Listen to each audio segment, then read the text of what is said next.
We welcome our visitor in the most precious name of Jesus.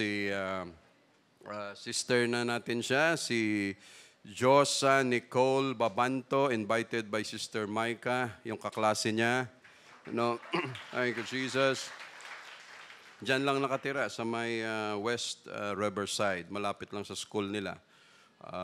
Kasama dapat yung tatay, pero nagbago ang isip. Ganon naman talaga. Nagbabago ang isip. But Lord, thank you so much.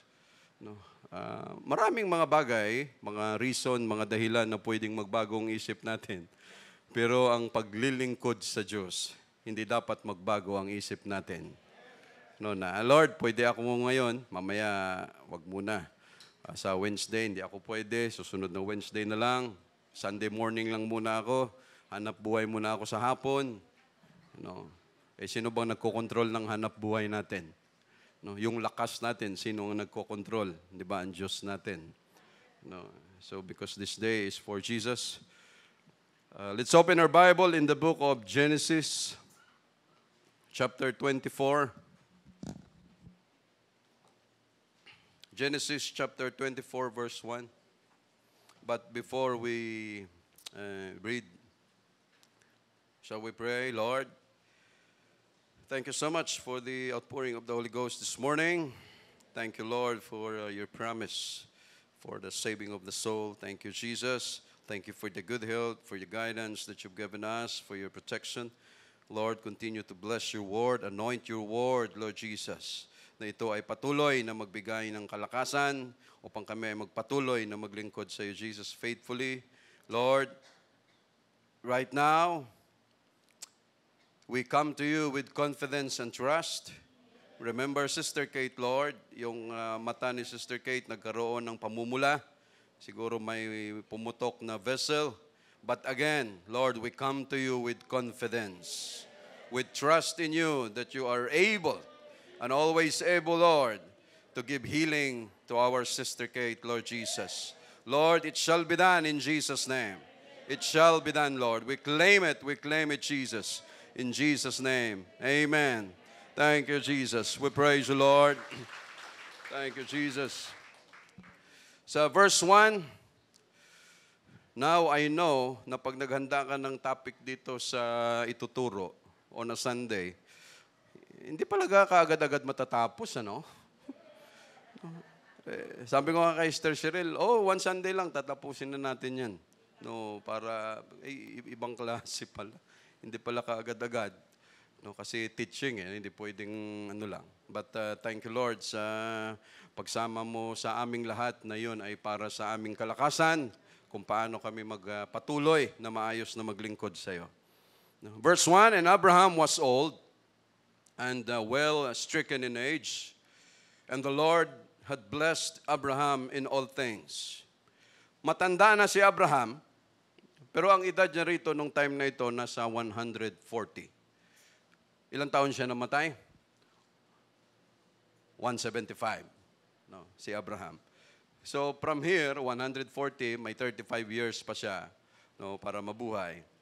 And well stricken in age, sabi dyan sa Tagalog, nalipasan na ng pagtanda. 140. Lord, how we wish na mahaba rin ang buhay namin, pero sigurado dapat makasama kami sa rapture. Ayaw namin ng 100 na tapos na yung rapture. Delikado tayo dyan. So, ang Diyos lang ang nakakaalam niyan. And the Lord had blessed Abraham in all things. So, ang Panginoon, lahat ay binigyan niya, blessing, biyaya. Nung panahon na yon, ang kanilang basihan na ikaw ay mayaman. Libo-libo ang camels mo, ang tupa mo, ang kambing, ang baka, lahat. Pag marami ka niyan, ibig sabihin yung lupa mo ay malawak din. Wala pa sila doon mga limpak-limpak na dollars, mga dinar, mga pounds. Wala pa silang ganong currency kung hindi doon nababase ang kanilang kayamanan. So lahat ay sobra ang biyaya na binigay ng Panginoon kay Abraham because of his obedience. And Abraham said unto his eldest servant of his house, that ruled over all that he had, put, I pray thee, thy hand under my thigh. No, sabi ni Abraham sa kanyang eldest, ito ay hindi eldest, ibig sabihin yung pinakapanganay, pinakamatanda.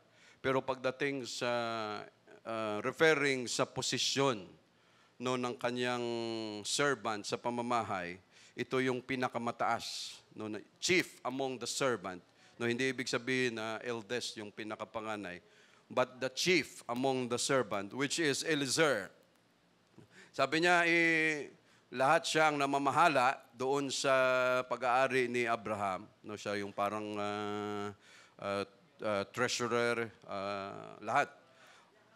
Put thee, I pray thee, put thy hand under my thigh. No, ilagay mo yung ang iyong mga kamay sa ilalim ng aking mga hita. No, I will make thee swear by the Lord. No, ikaw ay manumpa sa pangalan ng Panginoon, ang Diyos ng langit at ang Diyos ng lupa, that thou shalt not take what? A wife unto my son of the daughters of the Canaanites, among whom I dwell. Grabe ang instruction, ano? Pag sa atin sa ngayon, no, pag may pera, go ka na. Ano? No? No, matandang mayaman, madaling mamatay. No? Basta maraming pera, go ka na. Ay, yung mga foreigner pa naman, ang thinking nila sa ating mga Pilipino, pag nagustuhan sila ng Pilipina, ang kaisipan kaagad, pera lang habol sa akin ito. No? If I marry a Pilipina, I marry the whole family. No? I marry the whole barangay. No? Ganon ang kaisipan ng foreigner sa ngayon. No? So, okay na yan. No? Basta may pera, basta kinutuban ang heart mo, yun na yun. No? Go ka na. No? Kasi yun na yun ang pwede mong mapapangasawa. But again, no, may sumpaan pa rito. Hindi biro, no, ang usapan ni Abraham at saka yung chief servant Eliezer, no, ang book na ito, dispensation of promise, at ang promesa ay ginawa ng Diyos kay Abraham. You will be a blessing, you will be a father of many nations. No, yung lupa na ito bigay ko sa iyo. And God promised Abraham. Ano palagay natin na walang rason? No. Ginawa ng Diyos na mangako kay Abraham because of what? Because of faithfulness and because of obedience of Abraham. No. Kaya ang Diyos nakapangako sa kanya, okay. No, sa part mo, sa buhay mo, itong aking pangako sa iyo, no, yung lahi mo ay magiging kasindami ng buhangin sa baybayin, maging kasing kadami ng mga bituin sa langit. No? Pero wala pa siyang, at his age, wala pa siyang anak. No? But this time, ang edad ni Isaac dito ay 40 years old. No? 140 si Abraham, 40 years old si Isaac. No? Dito pa lang siya mag-aasawa at age 40. So sa mga wala pang 40, hindi pa pala huli. Ano ba yan si Brother Sam? Nag-i-encourage yata. No, ito yung takbo ng kwento. But, no, manumpa ka sa akin. No, kasi sa kultura nila, no, sa atin, nanumpa ka na. Ang sumpaan lang yun. Pagtalikod, bahala ka. Ginawa ko lang yun para, kunyari, mapatunayan lang. Pero sa kanila, no, ano ang kanilang sumpaan? Manumpa ka sa harapan ko, sa Diyos ng langit at lupa, no, na ito gagawin mo. Grabe, no? My word of honor. No, pag sinabing ganito, yun na yun. Sino ang witness nila? Ang Diyos mismo. No. At dito sa kwento, and the God of the earth, and that thou shalt not take a wife unto my son of the daughters of the Canaanites among whom I dwell. Wag na wag kang kukuha ng babae na mapapangasawa ng aking anak diyan sa mga anak ng mga Canaanites kung saan ako nakatira. Why? Bakit? Grabe ang utos ni Abraham, no? Doon siya nakatira. Canaan land, alam niya kung ano ang ugali ng mga Canaanites. Alam niya kung ano ang Diyos-Diyusan ng mga Canaanites. Alam niya kung ano ang karakter, ang attitude, no, na mayroon ang mga Canaanites, no, na pag ito ay hinayaan niya, sigurado, burado ang promise, ang covenant ng Diyos sa kanya. No. Kaya grabe ang kanyang paalala, mga kapatid. No. Verse 4, but thou shalt go unto my country, unto my kindred, and take a wife unto my son Isaac. The title of our preaching, minsan hirap talaga maghanap ng mga title. So, Brother Roman, ito na lang. No? The title of the preaching, Obedience. No. Yan, obedience. No, may Bible na nakalatag. Saan tayo mag-obey? Walang iba kung hindi sa Word of God. No, wala nang iba pa. No, nag-obey nga tayo sa magulang natin, sa boss natin. No, how much more pagdating sa Word of God? No? So this time, no, ang kwento, mga kapatid, hindi pa man na ipanganak si Moses, wala pang law. Wala pang batas na magsasabi, o na ikaw, na Hudyo, bawal ka kumuha ng mapapangasawa, no, na hindi Hudyo. Wala pang law rito. No. But because of the faithfulness, nakita na ni Abraham, kaya ang Diyos na the father of many nations and the father of faith, no, si Abraham. Why? Kaya gustong-gusto siya ng Diyos. No, dahil minsan, mga kapatid, sabihin na natin, even without the Word of God, alam natin kung ano ang tama at mali. No? Kahit wala tayong, yung batas lang natin. Ang laki ng ginagastos natin sa mga senador, sa mga congressman, sa paggawa ng mga batas natin. No? But with all the laws that we have, ano ang nangyayari? Tambak-tambak pa rin, Brother Ed, ano? Si Brother Ed, lipat ng mga preso na andyan sa Bilibid. Yung galing naman sa mga presento, munisipyo, mga city jail, municipal jail, tambak naman ng tambak, walang katapusan. But we have all the laws. No? Lahat ng batas andyan. Pero anong nangyayari? No? Effective ang batas? No. Why? Ang tao, konsensya na, andyan na, mula pinanganak. No, akalain mo sa ngayon, ang pinag-uusapan, pati sa Senado, ibalik natin ang GMRC, ibalik natin ang GMRC. Remember, mga kapatid, yung mga kabataan pala sa ngayon, may mga teachers tayo dito. No? Imagine, 5:30, yung bata, lalabas ng bahay natin, no? Nakaganon yung bata, oh. No? Bata, mula grade 1, kindergarten, prep, hanggang, no, kung makatapos man yan ng high school, ng college, ganong edad pa lang, 5:30 ng umaga. Kita natin yan. No? Lahat ng libro, dala-dala, lahat ng notebook, nakaganon yung bata. No? Tapos sasabihin, quality education. Anong quality education? Pagdating ng bata sa school, yung teacher bangag. No. Why? Pagod, kulang sa tulog. Ang bata, oras 5:30, gigisingin mo ng 4:30 para kumain, para pagbihis, maligo. Pagpasok, 5:30, magbibil, umpisa na. Anong i-expect mo makikinig yung bata? No. Kasagsagan pa yan ng tulog. Anong sabi natin? O grade 1, grade 2, o at least makatulog kayo ng ilan? 12 to 15 hours? Or 12 hours dahil bata pa yan for their development ng kanilang katawan. No, para lang maisiksik lahat ng estudyante, no, okay, papasok kayo 5:30, lalabas kayo 11:30, o yung susunod, 12:00 hanggang 6:00, kung mayroong panggabi, tapos quality education daw. No, yung mga teacher natin, hindi lang makamove. No, Sister Nancy, sigurado, yung mga sa government natin. No, walang choice ang pati mga teachers. Pasok kayo. No, pagpasok mo doon, bangag na bangag ka pa eh. No, mula gabi, gumagawa ka ng lesson plan, anong gagawin, matatapos ka, 2:00, 3:00 madaling araw, gigising kang 4:00, magbabiyahe ka dyan, pagdating mo sa school, galit ka na. No. Tapos puputokan mo lahat ng mga estudyante. No? No. Ba't tayo napunta dyan? No. But again, mga kapatid, sabi ni Abraham, "But thou shalt go unto my country and to my kindred and take a wife unto my son Isaac." Wala pang law rito. No. Brother, di ba, pag nag-asawa ka ng kadugo mo, di ba, dapat bawal? Consanguinity man tawag doon. No. Di ba, brother, bawal? No. Nung time nila,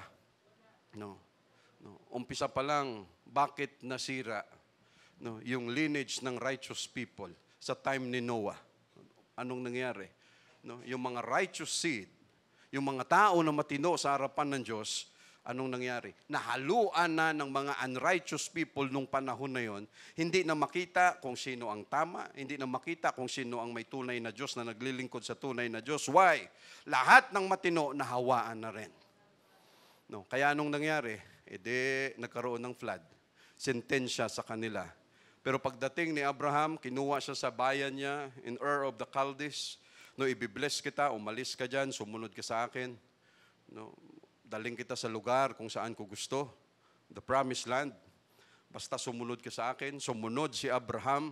Ang tao, mga kapatid, minsan, with all the laws, with all the knowledge na mayroon, lahat pinag-aralan na, pero kung ang tao ayaw mag-obey, wala tayong magawa. Yan ang nakakalungkot. Lahat na lang pag-aralan natin, pero pagdating sa dulo, sasabihin ng tao, brother, sister, ayaw ko sumunod. Grabe, no? Pero ang bait ng Diyos natin. Habang tayo ay naglilimahid, naliligo sa kasalanan, our God is so good. Why? Hindi niya tayo pinapatay kaagad dyan. Hindi niya tayo sinisintensyahan kaagad sa moment na yan. Because God is not willing that any should perish, but all should come to repentance. And repentance will take a lot of time. Minsan, talagang tigas natin. Pero ang Diyos natin, mahaba rin ang pasensya. Talaga bang, kung tayo lang, sisintensyahan na natin kaagad. Pero ang Diyos natin, talagang ang haba ng pasensya. "But thou shalt go unto my country and to my kindred and take a wife unto my son Isaac." Ito ang ipapangako mo sa akin, pupunta ka doon sa lugar kung saan ako nanggaling, doon, sa Iraq, sa Mesopotamia. Punta ka doon. From Iraq to Israel, may mapa tayo, di ba? Gaano kalayo yan? Malayo. At nung panahon nila, wala pang fighter jet, wala pang jumbo jet, wala pang 3 wala pang 747. Wala pa tayong masakyan na, sige master, walang problema, kuhanan mo ako ng ticket. Ilang araw lang ako doon, maya-maya pagdating ko, pag nag-uusap kami doon, balik na ako kaagad dito. Hindi ganun. During their time, may camel ka, may kabayo, may asno. Yan ang pwede mo, biyahe ka by land. Mahaba ang biyahe. Pero walang pakialam si Abraham kung tatagal ka, kung gaano katagal pumunta doon. Ang importante sa akin na mapasaya ko ang Diyos, ang importante sa akin na wag kang kukuha ng taga rito sa Canaan. Why? Canaan people or Canaanites were cursed by God. Ang mga Canaanites were cursed by God because of Ham. Di ba? Pag-aralan na natin yan. Dahil sa kay Ham na siya tuwang-tuwa, yung tatay ko, nakahubo siya, tuwang-tuwa pa siya. Pero yung dalawang kasama, para hindi nila makita, that is why he was cursed. At ang isa sa anak niya, yung mga Canaanites. At sa mga Canaanites na yan, ayaw na ayaw ni Abraham. Huwag kayong kukuha dyan, huwag mo siyang kuhanan ng mapapangasawa. Ibig sabihin, mga kapatid, this is really a big deal. Malaking bagay ito, hindi ito simpleng bagay for Abraham na gagawin ito kay Isaac. Inutusan ng kanyang chief servant, huwag na huwag kang kukuha. Why? Abraham wanted Isaac to marry a woman who would help him remain faithful with the covenant, no? Or with God. No, someone who believes in God, kagaya ng pamilya niya. No. Ito yung sabi mga kapatid, ang isip ni Abraham, hindi pwede kuhanan mo lang siya kung saan-saan. No? Sir, pwedeng sabihin ni Eliezer, no, Sir, Master, mayroon doon talaga namang super ang ganda. No? Talaga namang, andun na lahat sa kanya. No? Pahihirapan mo pa ako, Master. Ang layo-layo ng babiyahiin ko sa Iraq, sa Mesopotamia. Ang layo ng babiyahe. Dahil lang dyan, babiyahe pa ako. No, baka maambos pa ako dyan sa disyerto pagbiyahe ko. Ang daming rason na pwede, ano? No? Ang daming pwedeng sabihin para lang ma-justify na dito ka na lang kumuha. No? Ang daming balakid, Master. No, wala pang kasiguraduhan na baka pagdating ko doon, wala naman siya magugustuhan. Dito nakalatag na lahat, oh. Mamimili na lang siya. No? No. Bakit pa naghirap ang Diyos sa atin, mga kapatid? Bakit pa niya tayo binigyan ng Holy Ghost? Bakit pa niya tayo sinave? Bakit pa niya tayo pinili? We are chosen people of God. Kung wala naman siyang purpose pala na time will come when the rapture comes. No, He will be with us. Tayo ang papiliin niya para maging asawa niya mismo. Bakit pa tayo paghihirapan ng Diyos natin, mga kapatid? No. He traveled down from heaven, papunta dito sa atin. Napakalayo para lamang piliin tayo. No. Hinimay-himay, hanggang ngayon, hinihimay-himay pa tayo ng Diyos na ito, piniprepare ko so that when I come, talagang presentable sila sa harapan ko. No. No, na kahit malayo, kahit ako atat na, okay lang kasi hindi pa sila refined, kunti pa. No? Kasi kung sa dahilan lang, marami tayong dahilan. No? My Lord, Abraham, kahit sino na lang, dyan na lang, pahirapan mo pa ako. No? Wala namang kasiguraduhan doon. No? Pero ang sabi ni Abraham, wag na wag mong gagawin yan, you must find a wife para sa kanya na maging partner niya, paano siya maging faithful and to stick with the covenant. Hindi tayo, sa atin mga kapatid, hindi tayo maghahanap ng partner para yung partner na yan, yun pala ang sisira sa atin, palayo sa pagmamahal natin sa Diyos. Pag yan ang nangyari, pati tayo mismo sira.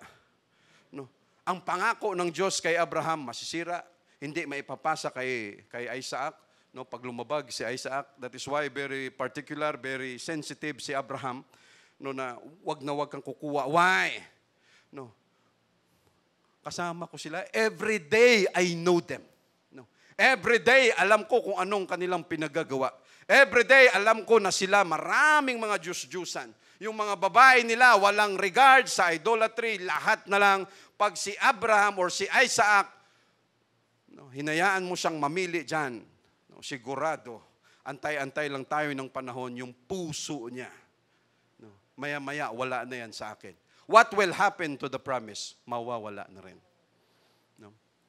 That is why pumipili tayo ng partner sa buhay para tulungan tayong dalawa mismo naghahasaan para or kung paano tayo mas lalong maging faithful sa Diyos. No? Yan ang purpose natin. No? Same with us. No? We look for a partner who will help us to become more faithful to God.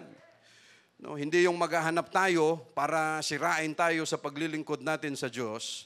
Because Abraham knew that if Isaac would marry a woman na hindi nila kalahi, sigurado malilihis si Isaac sa covenant. No, because Canaanites were a cursed race. No, sila ay isinumpa. No, sila ay hindi pinili ng Diyos. Because they were not chosen people of God. Verse 5, mga kapatid, take a wife unto my son Isaac. And the servant, ito yung relationship ng servant at saka nung amo. Ang ganda ng kanilang relationship. And the servant said unto him, peradventure, the woman will not be willing to follow me unto this land. Must I needs bring thy son again unto the land from whence thou camest. No, sabi ni Eliezer, sabi niya, Panginoon, Kung sakali ang babae ay ayaw pumayag na sumama siya no, sa dito, no, ano ang gagawin ko? No, babalik ko ba ang iyong anak dito kung saan siya nanggaling? Verse 6, and Abraham said unto him, beware that thou bring not my son thither again. No, mag-ingat ka. No, wag mong, ano sabi niya, idadalhin muli ang aking anak dito. The Lord God of heaven, which took me from my father's house and from the land of my kindred, and which spake unto me, and that sware unto me, saying, unto thy seed will I give this land, he shall send his angel before thee. Grabe ka, si Abraham. Ibang klaseng pananampalataya talaga ito. Pag sinabi ko sa iyo, pumunta ka doon ka maghanap, mayroon yun. Ganong kasigurado si Abraham. Why? Ginawa na yan ng Diyos sa akin dati. Yun yung kanyang gustong sabihin, the Lord, our God, will provide. Why? Because of obedience, the blessing will follow. Kahit gaano pa kahirap ang sitwasyon, mga kapatid, kahit mahihirapan pa tayo, pero kung ang plano natin, pasayahin ang Diyos at ang plano natin ay masunod kung ano ang Word of God, kahit mahirap pa yan, sigurado, habang naglalakad kang mahirap, may blessing na sumusunod. Why? Because ang Diyos mismo ang gagawa ng paraan, hindi ito madali. Alam ni Abraham na hindi madali ito. Kasi kung tutusin, pwede naman. Pahirapan pa natin yung sarili natin. Pahirapan mo pa ako, matanda na ako, manguha ka na lang dyan. Basta kung saan ka masaya, suportahan kita. Kung saan ka masaya, suportahan ta ka. Ito na lang talagang pumitik ang heart ko rito, pwede na. Hindi ganon. It's a big deal, it's a big issue for Abraham, mga kapatid. Hindi ito basta-basta lamang, pero sigurado si Abraham dahil nakita niya na yan kung paano gumalaw ang Diyos niya. Ang gusto niya sabihin, hindi, sumunod ka lang. Alam ko ang Diyos gagawa ng paraan. Tama itong hakbang natin, kahit mahirapan ka, just obey, just follow. Why? Because the Lord will do something. Kaya niyang mag-provide. Napatunayan niya ni Abraham, ito pa kaya? Anong gusto niyang sabihin? Sinabi na sa akin ng Diyos yan. Dati pa, wala pa akong anak. Sinabi niya na yung lahi manggagaling sa akin mismo. Kasi sabi ni Abraham, Lord, sabi mo, yung lahi ko ganito. Sabi niya, wala naman akong anak. Andito lang yung chief servant ko, si Eliezer. Sabi ng Diyos, ay wag, hindi ko yan siya. Hindi ko yan siya pinili. Okay yan siya, pero ang gusto kong mangyari, galing mismo sa'yo. And after 25 years, dumating. At the age of 100. That is why, grabe ang pananampalataya ni Abraham with all confidence. Ano sabi niya? He shall send his angel before thee, and thou shalt take a wife unto my son from thence. Para bang gusto niyang sabihin, sumunod ka lang. Brother, nahirapan akong pumunta pag Wednesday. Why? Humakbang ka lang, brother, sister. Just do something. Why? He will send an angel before thee. Ito, mga kapatid. Humakbang, just obey. Kung ano ang gustong mangyari ng Diyos sa atin, we must obey. Why? Pag tayo tumingin, wala. Pag tayo tumingin, imposible. Pero sa buhay ni Abraham, hindi, sabi niya, wala yan. Alam na ng Diyos yan. Basta gawin mo lang ito, just obey. He will provide, He will send an angel. Siya ang mag-asikaso ng lahat. Nagpaplano ka pa lang, buo na sa Diyos. Pagdating mo doon, yung kinakatakutan mo, wala pala. Pero kung dito ka lang manatili, hindi, imposible talaga. Wala talaga Ay, talagang walang mangyayari. What a man thinketh, so is he. Kung sa palagay mo, wala, imposible talaga. wala na talagang may provide ang Diyos. Ay, ilan bang asawa ang gusto mo? No, 10, 12, 20. No, isa lang naman ang kailangan natin. Sa isa nga, hirapan na tayo. Pero ibig sabihin, mga kapatid, kung ganon ang thinking natin, no, na basta na lang tayo dadapa o magdamhag sa isang sitwasyon na wala na kasing option eh. Wala na kasing choice, wala na kasing magawa ang Diyos, ibig sabihin, hindi tayo naniniwala sa Kanya. Pero kahit mahirap, hindi, ito yung tamang gawin. No? And I believe that God will send His angel before me upang siya ang mag-asikaso nito, yung mga pinanindigan natin sa buhay. Mga umpisa natin, mga new converts na mga experiences natin na nakakatakot sa akala natin. May mga paalam-paalam na yan sa school natin, sa opisina, parang nakakatakot kasi baka mamaya, pag nagpaalam ka, pagagalitan ka, ano ka, special? No, sila nga, hindi ko pinayagan, ikaw? Ay talagang oo, special. Why? Minsan, nauuna yung takot natin, tayo na rin ang nagsara ng kamay ng Diyos. No, tayo na rin ang nagapos sa Kanya na wala siyang magawa. Pero ano ang sabi ni Abraham? No, ito ang maganda kay Abraham kasi nilalagay niya ang Diyos sa sitwasyon. Ikaw, Abraham, lagi mong sinasabi kasi na magpo-provide ako. Wala tuloy akong magawa. Kung hindi to pa rin ang gusto mong mangyari. No, why? No, we must, anong tawag doon? We must voice it out. No, kailangan sabihin natin, mga kapatid, sa Diyos natin na, Lord, we know that if we obey, you will provide. No. If there is obedience, mga kapatid. No, pero sa pag-obey na yan, siyempre may kahirapan, may takot, but we must learn how to obey. No, yun ang ugali ni Abraham eh. Tay, nasaan yung offering? Sige lang anak, ang Diyos magpo-provide, makikita mo mamaya. No, ang Diyos naman ngayon, talagang, ano ba to? Bribery ba itong ginagawa ni? No, nilalagay niya ako sa sitwasyon na kailangan kong mag-provide kasi sinasabi niya magpo-provide daw ako. No? Ibang klase si Abraham, yung bang hindi pa alam, parang hindi pa alam ng Diyos mo, na ipangako ko na kasi doon. Mapapahiya ako pag hindi mo ginawa ng paraan, ikaw ngayon ang dali. No? Parang ganon yung sitwasyon. No? Pero every time, mga kapatid, alam ni Abraham, sabi niya hindi. No? Kasi umpisa, sino ba naman ang mag-iisip? Sino ang makakaisip na pagdating mo sa lugar, babiyahe ka ng napakalayo, from Canaan land to Iraq. Pagdating mo doon, siyempre, lahat yun pwede mong maisip. No? Anong gagawin ko pagdating? Ganito ang mangyayari. Sino ang babae? Ang sabi lang sa akin, basta pumunta ka doon, kumuha ka ng mapapangasawa na galing sa lahi ko.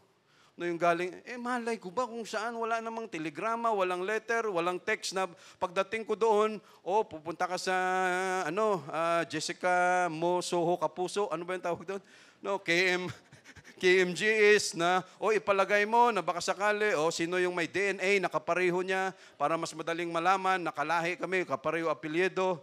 No, maraming pwedeng isipin, but again, obedience. Obedience will erase all the negative thoughts.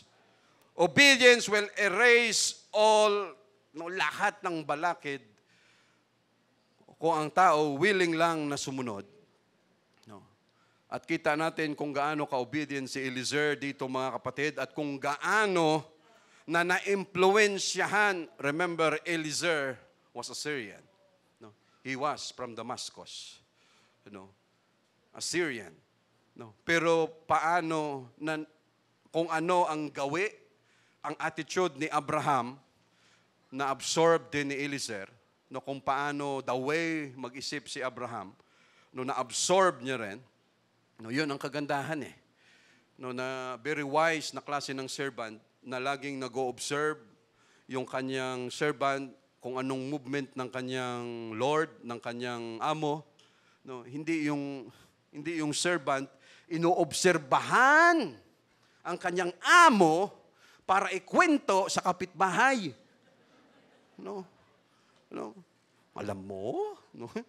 Nakakatakot minsan tong mga Yung mga, yung mga kasambahay minsan nakakatakot. No? Kausap niya yung driver ng kabilang bahay. Kausap niya yung maya-maya. No? Ultimo, pagsubo ng amo, alam na ng kapitbahay no, kung ano, paano magsubo lahat. No? Maling observation. No? Verse 8, and thou shalt take a wife unto my son from thence. No? And if the woman will not be willing to follow thee, then thou shalt be clear from this my oath, only bring not my son thither again. No, sabi ni Abraham, ligtas ka, lusot ka sa pangako, no, sa sumpa. No, kung ang babae mismo ang magsabi na ayaw kong sumunod, ayaw kong pumunta doon, sabi niya, ligtas ka na. Pero wag mo lang babalik ulit ang aking anak dito. And the servant put his hand under the thigh of Abraham, his master, and swear to him concerning this matter. It is an act, no, according, no, kahit sa mga Indians, it is, no, pag nangako ka doon, was a sign of subjection. No. Verse 10, and the servant took 10 camels. No, sa verse 10, and the servant took 10 camels of the camels of his master. No, 10 kamilyo. No, grabe, big time, ano? No. Remember, lahat ng dinala ni Eliezer, earnest. No? Pauna pa lang yun. Yung pang ano lang ng mata natin. Alam mo yung parang dowry lang bang tawag dito? No? Parang pang ano lang. Pang ganun lang. Wow! Talagang pag nag-oo ako rito, solve ang buhay ko. No? Pag inuuan ko ito, parang, yes! No? Hindi pa man dumating, yes na ako. No? Kasi nakita mo na. No, ito paumpisa pa lang. What God has given us, mga kapatid, is the Holy Ghost. And the Holy Ghost is our earnest inheritance. Pero sa Holy Ghost pa lang, mga kapatid, no, what God has given us, yung Holy Ghost pa lang, sapat na sapat na. No, sino pa ba ang tatalikod sa Holy Ghost? Sino pa ba ang magsasabi na ang Holy Ghost hindi pa sapat sa atin? No, wala. No, lahat ng needs natin, comfort, lahat, advices, andito lahat sa Holy Ghost, what God has given us, no, sound mind, peace, joy, long-suffering, meekness, temperance, andyan lahat yan sa Holy Ghost na ibinigay sa atin because yan ang gustong mangyari ng Diyos, mga kapatid. No, again, He traveled very far. No. No. Hindi siya nagdala ng camels dito, hindi siya nagdala ng asno, ng magagandang tela, no, wala siyang dala-dalang iba kung hindi ang Holy Ghost na maibigay niya sa atin, no, as our earnest inheritance. And remember, no, magkano ang isang kamelyo? No, tinatanungan namin si Brother Rimos. No, Brother Rimos, ang kamelyo ba parang normal lang din na tinitinda doon sa talipapa ng Saudi? No? Brother, hindi. Sabi niya, tinitinda doon yung kambing, yung tupa. Sabi niya, ang camel, nung kinakatay lang yan, nung mga sheikh, nung mga prince, yung mga royals. Sabi niya kasi, brother, ay totoo naman. Ang isang camel na alaga ng mga prince, minsan isang camel lang, $1 million ang presyo. No, ganun. No, isang camel lang yun. No. Ito ba naman, dalang ka ng 10. No, sabihin sa'yo, dala ng 10. Ito, camel pa lang, ano? Sabi, 10 camels of the camels of his master and departed, for all the goods of his master were in his hand, and he arose and went to Mesopotamia and to the city of Nahor, kung saan siya nanggaling. So, dala-dala niya, iba pa, mga gamit dito. No, sa kamelyo pa lang, 10 na. No, ay, hindi ka ba naman mapauo? Pero ibig sabihin, mga kapatid, no, what God has given us is more than the camels. No. What God has given us, ano ang sabi niya? Eye hath not seen, nor ear heard, nor enter into the heart of man the things that God had prepared for them that love Him. No, ito, mga kapatid, no, that is why, kung ang Diyos pwede siyang, kita mo, binayaran niya tayo ng dugo niya, namatay siya sa cross. No? Para mabigyan tayo ng Holy Ghost, ibig sabihin, hindi tayo pinili ng Diyos na parang wala lang. Hindi niya tayo pinili that someday we will be with Him also. Ikakasal din tayo sa Diyos. Hindi niya tayo pinili na parang andyan lang sa tabi-tabi. No? Dahil wala na eh. Okay na yan eh. Ayoko nang maghirap. Basta magpirmahan na kayo. Opo. Alam niyo ba bakit kayo nagpirmahan? Hindi po. Ay, wag muna. Alam niyo mga kapatid, mayroon yan. Andyan, ibang lahi. Nagpakasal sila sa harap ng judge. Huwes. Minsan, ano pa naman yan minsan, no? Ay, saan kayo kinasal? Sa west. Yung pala, huwes. Ibig sabihin sa judge. Ano nangyayari? Minsan, saan kayo kinasal? Sa west. No? Saan? Sa kanluran? Sa west. Minsan, nagiging, sa judge. No? Sa judge, sa huwes. No, doon, mayroon yan mga kapatid, no, nakaharap na, okay na lahat, andyan na yung mga kasama nila, yung dalawa, yung babae at lalaki, ikakasal. No, nung babae tinanong, pakwela-kwela, akala biro-biro, no, pa ano-ano pa ng cellphone, nung tinanong nung judge, mahal mo ba siya, kaya ka magpapakasal sa kanya? Ang sabi ng babae, hindi po. Pa-cute-cute. Alam mo ang ginawa ng judge? Balik kayo dito pag mahal mo na siya. Huwag kayong umano rito. Ay talagang hindi sila kinasal ng judge. Yung mga mukha nila, sabi ng judge, huwag niyong gagawing biro ito. Why? Sabi niya, ako ang kakasal sa inyo. Ako ang nakapirma dyan. Time will come, mag-aanal kayo dahil tapos ako ang mananagot niyan dahil alam kong hindi mo pala siya mahal. Tapos pinirmahan ko, kinasal ko kayo. Sabi niya, huwag mong biruin ito.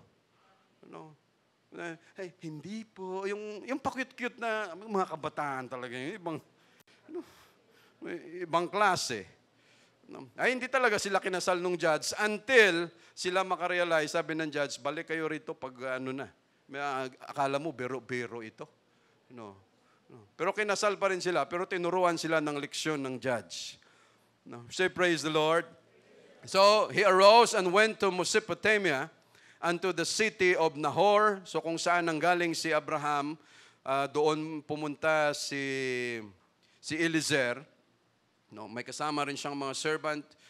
Ito mga kapatid, hindi madali na biyahe ito. Hindi madali na pagpunta, na pagsunod.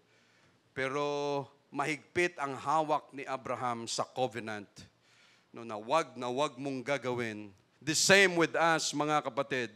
God is waiting. We are also waiting for that day to come na ang church ikakasal din sa Diyos, na makakasama niya tayo. Higpitan din natin ang covenant na ito, mga kapatid. Higpitan natin. We are just waiting. Nag-aantay na lang tayo sa pag-aantay natin, higpitan natin na ito. Huwag na tayong lumingon sa kung saan-saan. Huwag na tayong, uy, may gwapo. Anong gwapo? Gwapo lang mayroon yan. Aagnas din yan. Masisira rin yan. Pero yung pakakasalan natin, ang agnas nating katawan ay gagawin niyang gwapo. Gagawin niyang gwapo, mga kapatid. That is why, klaro ang Biblia na kahit ano paman, ano bang pwede nating ipagpalit sa pinangako ng Diyos sa atin? Sa rapture sa langit, ano bang pwede nating ipagpalit na pwede nating sabihin, Lord, mas okay siya, kaya siya ang pinili ko. Higpitan natin ang kapit natin, mga kapatid, sa covenant na ito, na inihanda ng Diyos sa atin, kahit mahirap, kahit medyo pahirapan minsan, but we must obey because this is right. Ito ang dapat nating gawin. Bilang servant ni Abraham, anong ginawa niya? Sa verse 11, and he made his camels to kneel down without the city by a well of water at the time of the evening, even the time that women go out to draw water. Kaya ang mga Israelites, women, ang lalakas nila. Parating pa lang yung papatay doon sa bata, paparating pa lang, wala na, nanganak na. Mga Amazona. no? Gal Gadot, no? Ibang klase, no? No, Wonder Woman yung palabas, no, si Gal Gadot. She is an Israeli woman, no, yung ganong ganda pero antindi naman, no, a black belt jiu-jitsu, no. Ganon katindi. No, yung mga kababaihan natin dito, no, isang baso pa lang ang bigat. No. Andyan sa kalsada, naglalakad. Yung lalaki, may daladalang shoulder bag. No. Nakaganon doon, no? No. No. Tapos paghakbang sa jeep, parang lalagyan ng red carpet eh. No. Talaga namang... No. Ito, mga kababaihan lahat. No, may daladalang mga galon, may daladalang mga pitcher, may daladalang mga banga para kumuha ng tubig. Sa atin dito, swerte mo kung mapaigib mo yung babae. No. Tayo nagbibiyak nung, anong tawag doon? Mga panggatong, may puso, may balon, tayo lahat gagawa niyan. Kaya yung mga kababaihan sa ngayon, no, hindi natin sinisira yung kababaihan. Alam nyo, ito rin, kaya ang daming Sister Ning, yung puro CS, may regular, may special, no? Maraming cesarean sa ngayon. Why? No. Nung panahon ng mga nauna sa atin, walang cesarean. Lahat normal.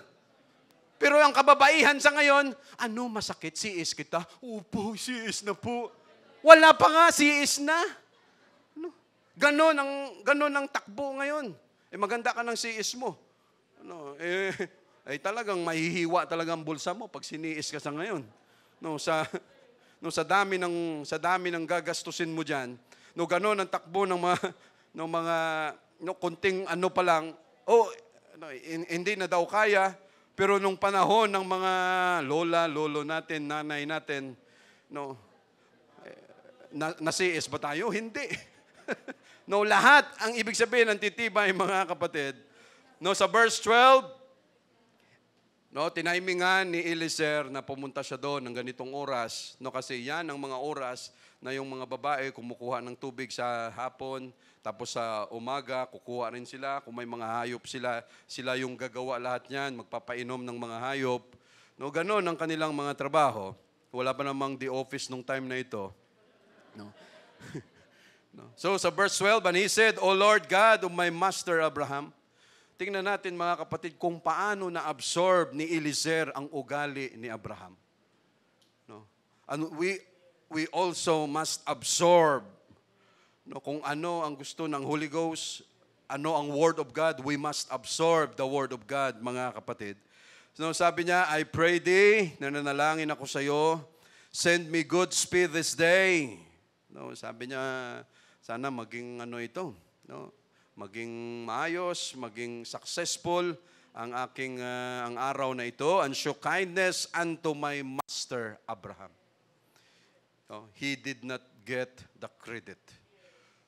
Grabe klase servant, bihira kang makakita nito. Mayroon kaming tsuhin. Yumaman na yata yun dahil sa taho-taho ba yun, ma? Taho-taho o ano? Taho-taho o ano yung tinitinda dati? Toge, ganun. Laki ng kita dyan sa toge.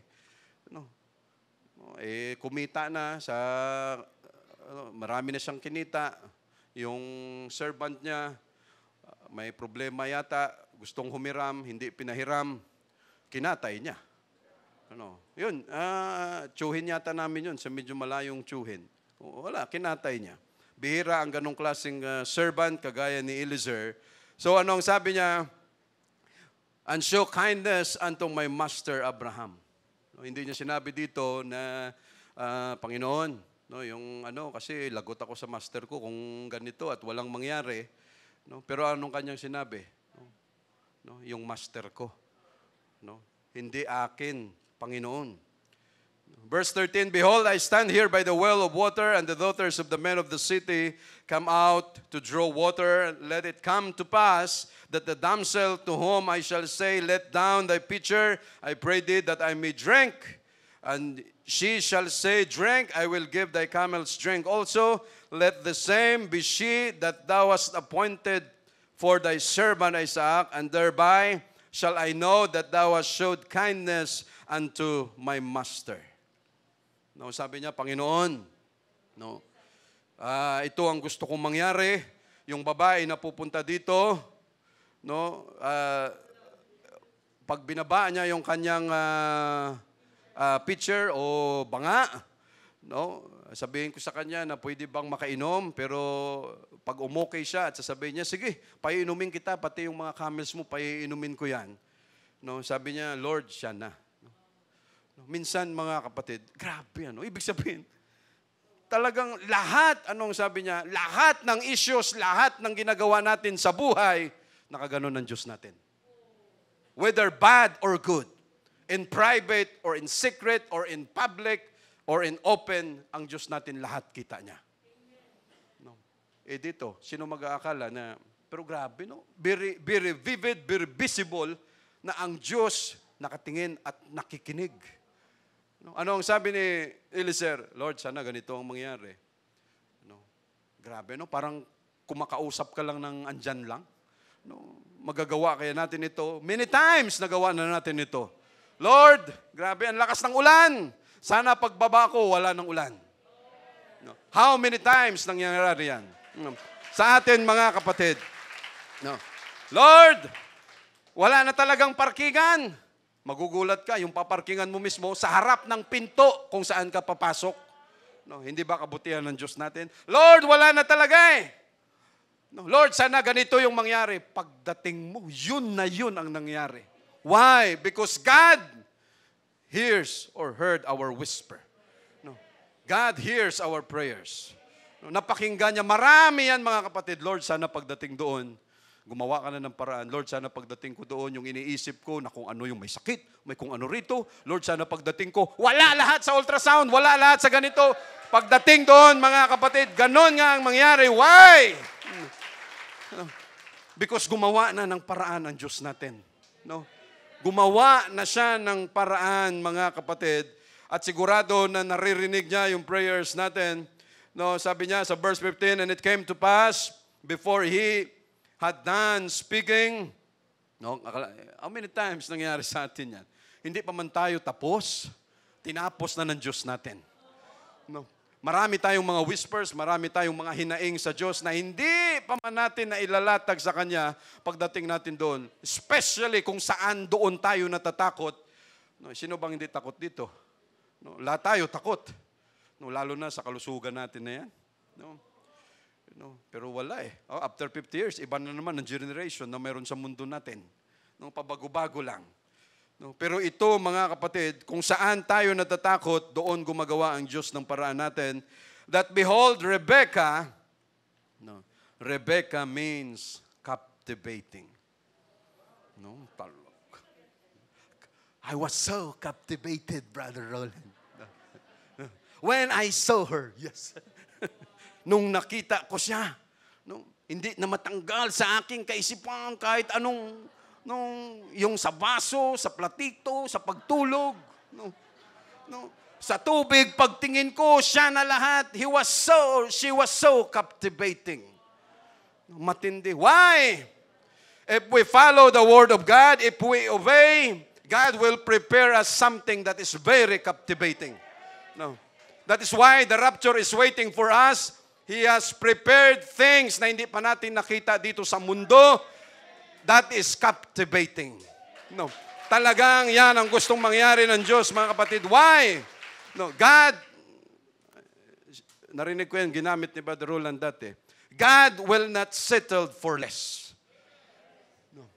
Hindi mag-agree ang Diyos, hindi siya yung piniprepare niya sa atin dahil sa pag-obey natin sa Kanya, hindi siya mag-prepare na simple lang. No, ay, ikaw, dahil nag-obey ka sa akin, so okay na siguro yung 10 pesos, pamasahe mo. No! Dahil sumunod si Eliezer, pinanindigan ni Abraham na huwag mong gagawin because of their obedience to the covenant. Kahit mahirap pinuntahan nila, anong piniprepare ng Diyos?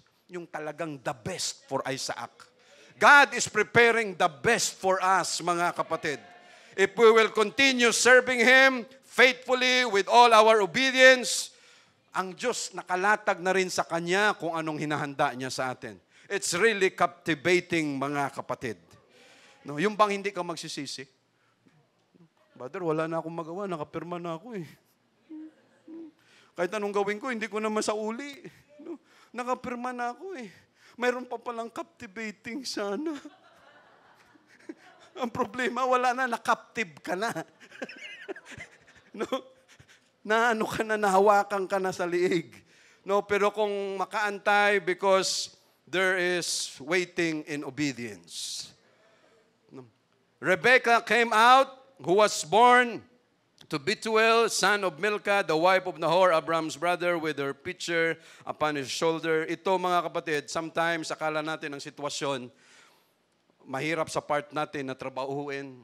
Pero kung tayo sumusunod lang sa Word of God, no, talagang ilalatag ng Diyos lahat para mapadali sa atin. Why? No, gaano ka kasigurado na pagdating doon, yun kaagad ang well, ang daming well doon. No, na pagdating doon, andun kaagad yung balon na yun, na yung mga babae, na doon kaagad. Ibig sabihin, while we are doing obedience to God, ang Diyos gumagawa na ng paraan, nilalatag niya na ang lahat, para pagdating natin sa kung ano ang plano at issue natin na dapat harapin, nilatag na lahat ng Diyos. No. Pero anong nangyari, mga kapatid? Because of our disobedience, paikot-ikot na tayo lahat. Lahat ng resources, lahat ng kamag-anak na utangan mo na. No. Kung saan-saan ka nakaikot, yung promised land na napakalapit, umiikot kayo ng 40 years. Why? Because of disobedience. No? Na kung tutuusin, simple lang. Sino ang nagpapahirap? Hindi ang Diyos natin. Sino? Tayo mismo. Why? Akala natin minsan, mas magaling pa kasi tayo sa Diyos natin. Na hindi, Lord, mas maganda yung plano na ito. Eh, Lord, nakikita ko na yung future eh. No? Na talagang pag kami ang nagsama, no? Iniisip ko pa lang, nakikita ko na yung anak namin talaga namang mukhang prinsesa, mukhang prinsipe. No? Mas magaling pa tayo sa Diyos mag-isip. No? The wife of Nahor, Abraham's brother, with her pitcher upon her shoulder, and the damsel was very fair to look upon. Grabe ang Diyos pag nag-prepare, no?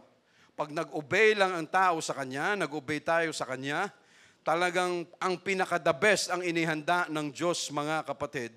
No, malay ba natin, nung nasa mundong ito na napakapangit, mayroon pa palang pwedeng lumabas niya the best yan. No? Pero kailangan lang nating sumunod at pagsumikapan. Was very fair to look upon, a virgin, neither had any man known her. And she went down to the well and filled her pitcher and came up. And the servant ran to meet her and said, "Let me, I pray thee, drink a little water of thy pitcher." And she said, "Drink." No, ito na. "Drink, my lord." And she hasted and let down her pitcher upon her hand and gave him drink. And when she had done giving him drink, she said, "I will draw water for thy camels also until they have done drinking." Lord, you are so great, Lord Jesus. Why? No. Akala, ito mga kapatid, ano? Pag ito, hindi pa kaya tayo maniniwala sa Diyos? No? Na yung bagay na ito, Lord, mayroon akong issue na dapat harapin. Mahirap ang issue na ito, but I want to obey. Gusto kitang sundin, pero mahirap sa part ko, pero susundin kita, Jesus, kahit mahirap. No? No, Lord, gusto ko na sana, pag hinarap ko yan, ganito yung mangyari, yung tao na yan, ganito. No? Tapos nangyari yan according sa kung ano ang sinambit mo, ano ang prayer mo, nangyari talagang ganun na ganun. Hindi pa ba sapat para sabihin mo, Lord, talagang andyan ka nakikinig. No, Lord, talagang nakikita mo kung ano ang sitwasyon namin sa ganitong klaseng sitwasyon. No, hindi ka pa ba maniniwala nito? Na ultimo, sasabihin ng babae, "Oh, sige, paiinumin kita. Oh, saglit lang, pati yung mga kamilyo mo, painumin ko na rin." Hindi pa ba tayo maniniwala na, Lord, talagang grabe ka? No? Talagang nakikinig ka sa amin, Lord Jesus. No? Verse 21, "And the man, wondering at her, held his peace to wit whether the Lord had made this journey prosperous or not." No, ito mga kapatid, The answer to his prayer was uppermost in his heart and mind, which shows his diligent application to the business of his master. No, sabi niya, Lord, ito na ba yun? No, talagang, kasi nangyari na kung anong gusto mong mangyari. No, yung prayer ko, sinagot mo na, Lord, baka ito na yon. Kasi hindi pwedeng, Lord, no, kahit sa kamag-anak niya, pero hindi pwedeng kahit sino sa kamag-anak niya. Kinakailangan yung makukuha niya rito, yung susunod din sa covenant kung anong pinangako mo, yung paninindigan din ang covenant na kung ano ang mayroon si Isaac, yung babae, paninindigan niya rin kung ano ang prinsipyo, kung ano ang pananampalataya, ang belief niya sa Diyos, sa iyo, ng master ko, dapat ganun din yung babae para sabay-sabay sila natrabahuin kung ano ang covenant. Kasi Lord, pag nagkamali ito, ay disgrasya ang trabaho. Verse 22, and it came to pass as the camels had done drinking, that the man took a golden earring of half a shekel weight, and 2 bracelets for her hands of 10 shekels weight of gold. No, akalain mo, pakitaan ka niyan. Yung 10 kamilyo, Rebecca, yung 10 kamilyo na yan. Pag sumama ka sa akin, andun yung amo ko, marami pa doon. No, tapos ito, may earrings. Yung mga hikaw natin sa ngayon, mga kapatid, na nabibili dyan sa Binundo, sa Ungpin, 24 karat gold. Anong 24 karat gold? Gawa yan sa tanso. Hindi mga tunay, pero sa kanila hindi pa uso yung may mga halo. Pag gold talaga 'yun. At saka talagang yun, makikita mo yung talagang kung pwede pa lang malaglag tong tenga mo eh. No? Pag nilagyan ng mga earrings, yung mga earrings natin ngayon hindi kagaya ng mga earrings nila. No. Half a shekel weight, and 2 bracelets for her hands of 10 shekels weight of gold, and said, Whose daughter art thou? Tell me, I pray thee, is there room in thy father's house for us to lodge in? So ito na yung mga usapan nila dito, mga kapatid. No. Sa verse 25, she said, Moreover, unto him we have bought straw and provender enough and room to lodge in.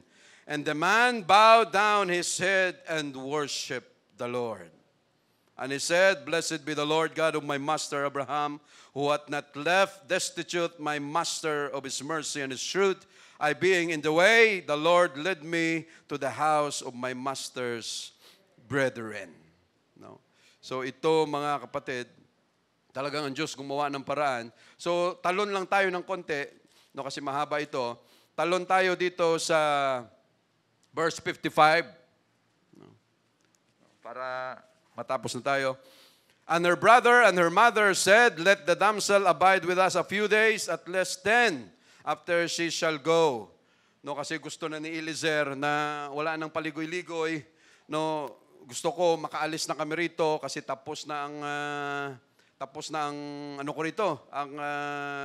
misyon. And her brother and her mother said, Let the damsel abide with us a few days, at least then, after that she shall go. And he said unto them, Hinder me not, seeing the Lord hath prospered my way. Send me away, that I may go to my master. And they said, We will call the damsel and inquire at her mouth. Tawagin namin si Rebecca kung anong gusto niya. And they called Rebecca and said unto her, Wilt thou go with this man? And she said, Oo, sasama ako. Grabe, Pinakitaan pa lang, sasama na. But what God has done to us, mga kapatid, the Holy Ghost is enough for us na sumama sa langit. Sapat na ang Holy Ghost para sumama tayo sa rapture, mga kapatid. Wala nang ibang offer dito. Sino pa ba naman ang hindi? Yung Holy Ghost na mayroon ka, yung sound mind, yung peace of mind, mayroon ka niyan. Pag sumama ka sa akin, makasama ka sa rapture, mas matindi doon sa bahay na yan. Mas marami doon, mga kapatid. So verse 59, and they sent away Rebekah, their sister, and her nurse, and Abraham's servant and his men. And they blessed Rebekah and said unto her, Thou art our sister, be thou the mother of thousands of millions. Binigay na yung blessing, ikaw ay maging nanay ng libo-libo o milyon. Tingnan naman natin sa ngayon. no, kung ano ang meron ng mga Hudyo. And let thy seed possess the gate of those which hate them. And Rebekah arose and her damsel, and they rode upon the camels and followed the man. And the servant took Rebekah and went his way. Tapusin na lang natin to kasi kunti na lang naman. And Isaac came from the way of the well Lahairoi, for he dwelt in the south country. Hindi natin alam kung ilang buwan bago makabalik si Eliezer dahil mahaba ang journey. And Isaac went out to meditate in the field at the eventide. And he lifted up his eyes and saw, and behold, the camels were coming. And Rebekah lifted up her eyes, and when she saw Isaac, she lighted off the camel. For she had said unto the servant, What man is this that walketh in the field to meet us? And the servant had said, It is my master. Therefore she took a veil and covered herself. No, as respect, no, bumaba siya ng camel.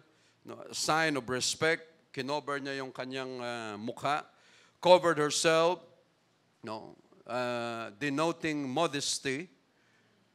No. And the servant told Isaac all things that he had done, and Isaac brought her into his mother Sarah's tent. No, kasi this was 3 years before namatay na si Sarah dito at si Isaac, matindi ang kanyang kalungkutan nung mga panahon na nawala si Sarah. And took Rebekah, and she became his wife, and he loved her, and Isaac was comforted after his mother's death. So again, mga kapatid, because of obedience, ang Diyos nag-provide. No. At dahil sa pagsunod, kahit mahirap, mga kapatid, no, sa atin din, we are waiting for the rapture to come. We are waiting yung kasalan na mangyayari na yan. Kaya hanggang ngayon, maging matibay lang tayo sa kapit natin, mga kapatid. Because always, every time we obey, blessing will come. No? Thank you, Jesus. Thank you, Lord.